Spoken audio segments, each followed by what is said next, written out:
Artigo 100. Deferido o pedido, a parte contrária poderá oferecer impugnação na contestação, na réplica, nas contrarrazões de recurso ou nos casos de pedido superveniente ou formulado por terceiro, por meio de petição simples a ser apresentada no prazo de 15 dias nos autos do próprio processo, sem suspensão de seu curso. Parágrafo único. Revogado o benefício, a parte arcará com as despesas processuais que tiver deixado de adiantar e pagará, em caso de má-fé, até o décuplo de seu valor a título de multa, que será revertida em benefício da Fazenda Pública Estadual ou Federal e poderá ser inscrita em dívida ativa.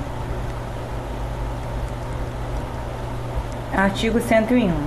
Contra a decisão que indeferir a gratuidade ou a que acolher pedido de sua revogação, caberá agravo de instrumento, exceto quando a questão for resolvida na sentença contra a qual caberá apelação. Para primeiro, o recorrente estará dispensado do recolhimento de custas até decisão do relator sobre a questão, preliminarmente ao julgamento do recurso. Parágrafo segundo, confirmada a denegação ou a revogação da gratuidade, o relator ou o órgão colegiado determinará ao recorrente o recolhimento das custas processuais no prazo de 5 dias, sob pena de não conhecimento do recurso.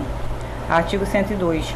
Sobrevindo o trânsito em julgado de decisão que revoga a gratuidade, a parte deverá efetuar o recolhimento de todas as despesas de cujo adiantamento foi dispensada, inclusive as relativas ao recurso interposto, se houver, no prazo fixado pelo juiz, sem prejuízo de aplicação das sanções previstas em lei. Parágrafo único. Não efetuado o recolhimento, o processo será extinto sem resolução de mérito, tratando-se do autor e, nos demais casos, não poderá ser deferida a realização de nenhum ato ou diligência requerida pela parte, enquanto não efetuado o depósito.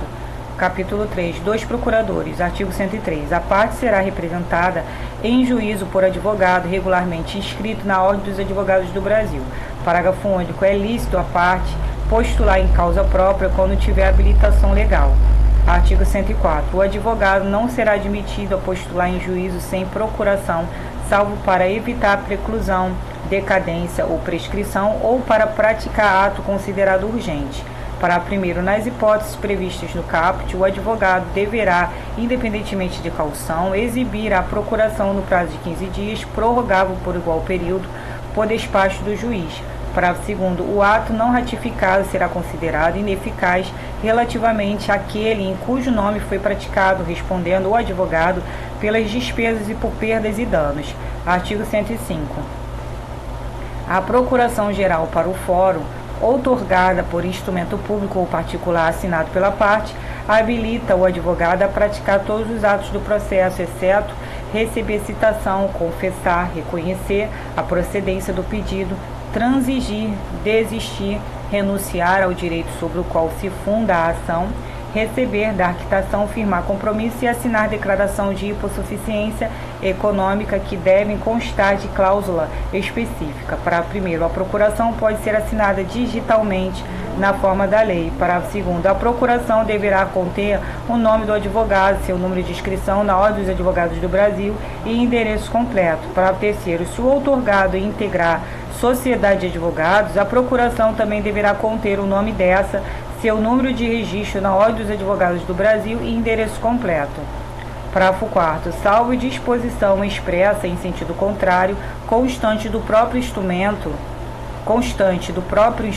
a procuração outorgada na fase de conhecimento é eficaz para todas as fases do processo, inclusive para o cumprimento de sentença.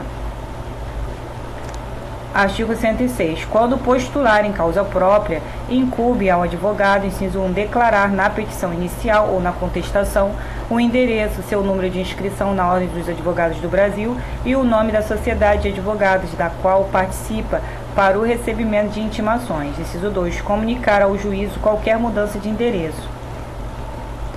Parágrafo 1º. Se o advogado descumprir o disposto no inciso 1, o juiz ordenará que se supra a omissão no prazo de 5 dias antes de determinar a citação do réu, sob pena de indeferimento da petição. Parágrafo 2º. Se o advogado infringir o previsto no inciso 2, Parágrafo 2º. Se o advogado infringir o previsto no inciso 2, serão consideradas válidas as intimações enviadas por carta registrada ou por meio eletrônico ao endereço constante dos autos.